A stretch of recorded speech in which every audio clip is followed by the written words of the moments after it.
Hola, ¿qué tal? ¿Cómo estás? Bienvenido a Mejora tu Vida, un podcast de salud conciencia. Me da muchísimo gusto que me acompañes el día de hoy y hoy quiero platicarte de un tema que me pareció muy interesante y que tiene muchísimas consecuencias, que es la fuerza muscular predice la probabilidad de muerte en pacientes con cáncer. El tema de hoy es un poquito complicado, vamos a hablar sobre fallecimientos, vamos a hablar sobre cáncer, pero también vamos a hablar sobre, digamos, una luz, una esperanza que necesitamos tener en cuenta para nosotros, para nuestros familiares, para esos seres queridos que pueden estar en riesgo o ya presentan cáncer. Para comenzar, quiero hablar mucho sobre la importancia del músculo en nuestro metabolismo general, porque esta es una parte clave del cáncer. El ejercicio usualmente lo asociamos con beneficios para la salud, pero muchas veces lo hacemos desde una parte de prevención o para ayudar con ciertas enfermedades. Pero hoy la literatura cada vez nos muestra más y más y más la importancia del músculo y el ejercicio en pacientes con cáncer. En otro momento hablaremos sobre cómo también ya se considera el ejercicio como un ayudante en el tratamiento del cáncer y que mejora muchísimo en pacientes con remisión o en simplemente aumentar la esperanza y la calidad de vida de estos pacientes. Pero vamos unos pasos atrás y empecemos el día de hoy hablando cómo la fuerza manual o la fuerza de nuestro cuerpo puede predecir qué tan buenas son nuestras posibilidades de sobrevivir a distintos tipos de cáncer. Comencemos hablando sobre nuestro músculo. Cuando hablamos de músculo, yo sé que pensamos mucho en movimiento, ¿no? En ejercicio, en mover cargas pesadas, en caminar, en bailar. Y claro, el movimiento sigue siendo una de las funciones principales del músculo, pero no es la única. Y cuando hablamos de enfermedad, muchas veces no es la más importante necesariamente. Nuestro músculo es un tejido vivo, está completamente vivo, interactúa con todos nuestros órganos, con nuestros sistemas y es una parte clave de nuestro organismo. De hecho, nuestro músculo ayuda sustancialmente a regular el gasto energético. Probablemente han escuchado algo que se llama la tasa metabólica basal, que es en esencia la energía que gasta nuestro cuerpo por sobrevivir. Nosotros gastamos energía porque nuestras células sobrevivan, porque estemos despiertos y claro, esta energía aumenta conforme más nos movamos. Entonces, nuestros músculos, tanto en reposo por la cantidad, simplemente por existir, están gastando energía y esto se ve increíblemente aumentado cuando nosotros obviamente nos estamos moviendo. Entonces, esto es una parte clave de la regulación de energía y del gasto energético en nuestro organismo.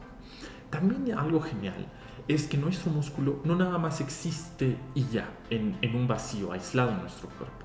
También va a producir hormonas, en particular se les llaman miocinas, es decir, hormonas específicas que produce el músculo y que tienen un efecto sustancial en nuestro cuerpo. Tenemos una cantidad impresionante de miocinas y cada vez se descubren más, entre ellas la interleucina 6, la iricina, en fin, hay muchos otros factores. Lo importante de esto es que estas miocinas solamente van a ser secretadas, solamente vamos a producirlas y liberarlas a nuestro cuerpo cuando nos estamos moviendo, cuando estamos haciendo ejercicio o simplemente cuando estamos aprovechando nuestros músculos.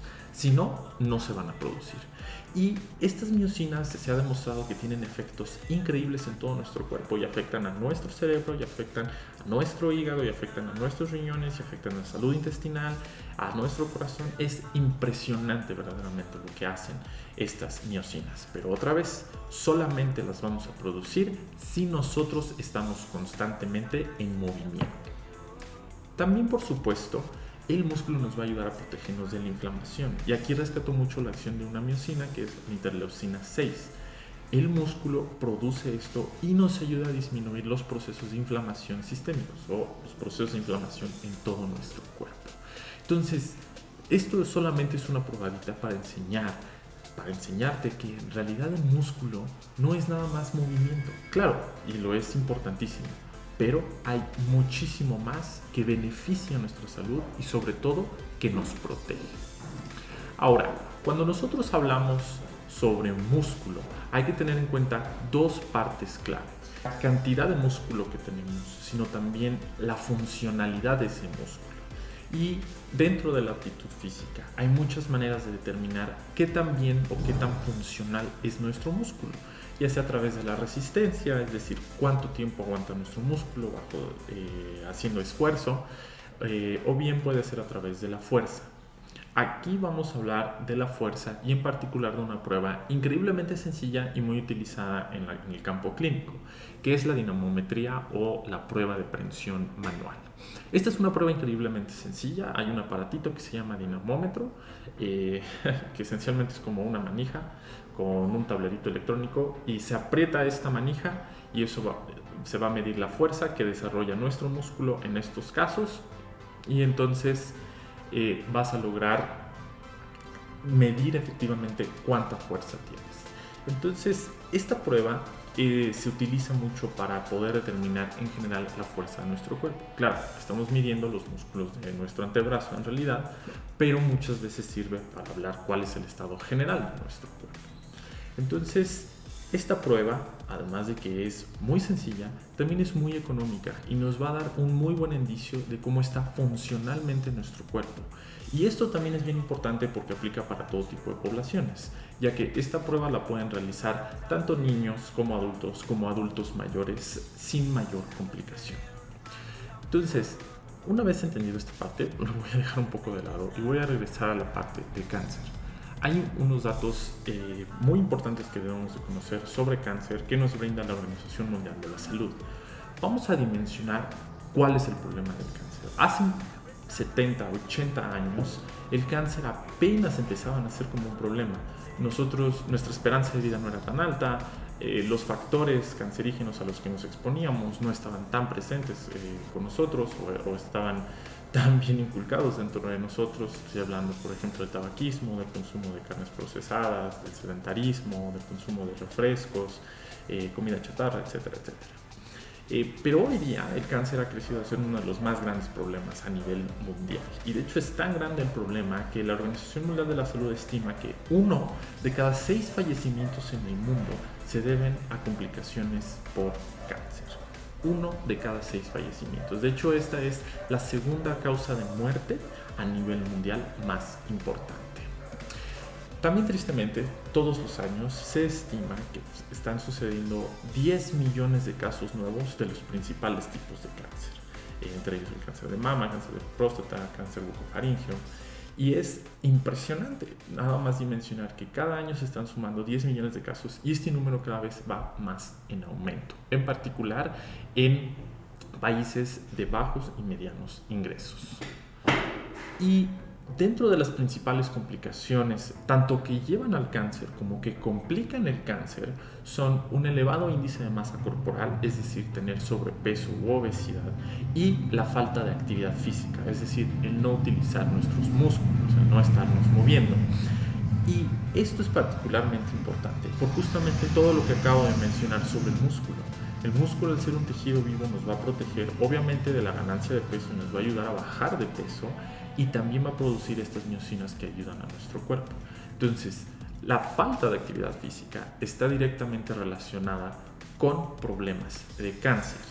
Y de manera inversa, el hacer ejercicio, que se va a ver reflejado no solamente en una mejor composición corporal, sino en una mejor fuerza, generalmente nos va a dar un mejor pronóstico frente a distintas enfermedades, por supuesto incluyendo al cáncer. Todo esto nace a partir de un estudio que me tocó leer, muy interesante, de español, de un hospital en Málaga, donde registraron a todos los pacientes oncológicos que entraban justamente a esta rama del hospital durante un periodo de tiempo. Y algo bien interesante es que les hicieron mediciones nutricionales, pero también justamente de prensión manual para determinar su fuerza. Y encontraron que de las personas que entraron, de más de 300 personas que entraron al área oncológica de este hospital, 80% tenían malnutrición. Es decir, ya sea que comían increíblemente poco o que simplemente lo que estaban comiendo no era en las cantidades, en las proporciones correctas y con los macronutrientes necesarios. Muchas veces los pacientes oncológicos sufren de dietas bajas en proteínas, del exceso de azúcares simples, del exceso de grasas, de productos procesados, que no ayudan a nutrirlos de la manera correcta y que justamente llevan pues a empeorar su estado de salud. Pero nada más tomen esto en cuenta: 4 de cada 5 personas que llegaron a la rama de oncología, por supuesto con cáncer, no estaban alimentándose de manera correcta. Y curiosamente, dentro de estas mismas personas, de manera muy similar 80% de las personas también tenían una baja fuerza manual, es decir, tenían un músculo que no era idealmente funcional y que además en muchos casos era baja la proporción de músculo que tenían. Entonces, si vemos que estos números son idénticos, no necesariamente implica que exactamente las mismas personas tanto tienen malnutrición como tienen una baja fuerza de prehensión manual, sino implica que en general la proporción es muy similar, por lo que es casi igual de importante el estado nutricional de las personas, que se mide a través de test y cuestionarios, como muy sencillamente una prueba de fuerza a través de dinamometría. Entonces, la actividad física y el ejercicio y la dieta siguen siendo factores determinantes en nuestra salud y, claro, en nuestra enfermedad. Y lo que encontraron con estos números fue relacionarlo con el riesgo de muerte en un seguimiento de varios meses. Es decir, que una vez que ingresaron a este hospital, ¿cuántas de estas personas fallecían en los siguientes 6 meses, un año? Tristemente, hubo fallecimientos y de hecho encontraron que aquellos pacientes que tenían malnutrición aumentaban su riesgo de muerte en un 173%, es decir, casi duplicaban su riesgo de muerte por estar malnutridos. ¿Y qué pasó con la fuerza? Pues resulta que el número fue increíblemente similar, ya que el riesgo aumentó 172%. Hay una diferencia de 1%. Podemos hablar de que es esencialmente lo mismo. Esto nos dice que también tener baja fuerza muscular aumenta en casi el doble el riesgo de muerte en pacientes con cáncer. Quiero que dimensionemos esto, porque esto lo que implica es que no solamente debemos de tener el cuidado de nuestra alimentación en pacientes con cáncer, porque esto además de que les va a dar energía, les va a permitir seguir construyendo su cuerpo y cuidarse. Pero también tenemos la parte del ejercicio, que muchas veces se olvida y muchas veces no hay profesionales listos para el paciente oncológico en materia de ejercicio.